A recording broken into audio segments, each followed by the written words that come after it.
धाराशिव मधून परंडा तालुक्यामधील करंजा गावातून शिवसेनेच्या मदतीचे टेम्पो परत पाठवण्यात आले।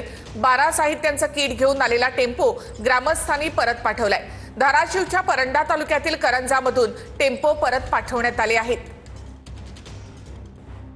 उपमुख्यमंत्री एकनाथ शिंदे यांनी वैयक्तिकरित्या हे टेम्पो गावागावांमध्ये पोहोचवले आहेत। मात्र धाराशिवच्या करंजा गावातून सेनेच्या मदतीचे हे टेम्पो परत पाठवण्यात आले। आम्ही बाहेर निघालो 3 दिवस झाले उपाशी आम्ही आता आम्हाला अक्षरशः चक्रा येते त्या काही नाही। प्रशासनाने नुसतं पाणी पाजलेलं आहे सकाळ धरून आज 3 दिवस काही नाही। प्रशासन इकडे नाही कोणीही नाही। आज उपमुख्यमंत्री येणार आहे त्याच्यामुळे सारा देखावा चालू आहे।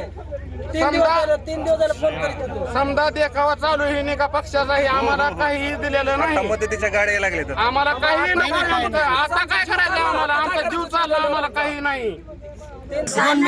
तानाजी सावंत भैया शिंदे साहेब भैया ही आमची शेतकऱ्याची मायबाप आहे। हे काहीतरी धाराशिव जिल्ह्यासाठी काहीतरी करणार आहे ही मी बहीण एक म्हणून मागणं करते। आज शेतकऱ्याचे सगळं संसार तर पाण्यात गेल्यात, परत शेती गेली, सगळं गेल्या, जनावर गेल्यात, लहान लहान लेकराचं यांनी आसरू पुसायचं काम भरपूर तानाजी साहेबांनी केलेलं आहे। भरपूर धान्य धान्य म्हणा कपडे लागता सगळ्याला पुरवलेलं आहे।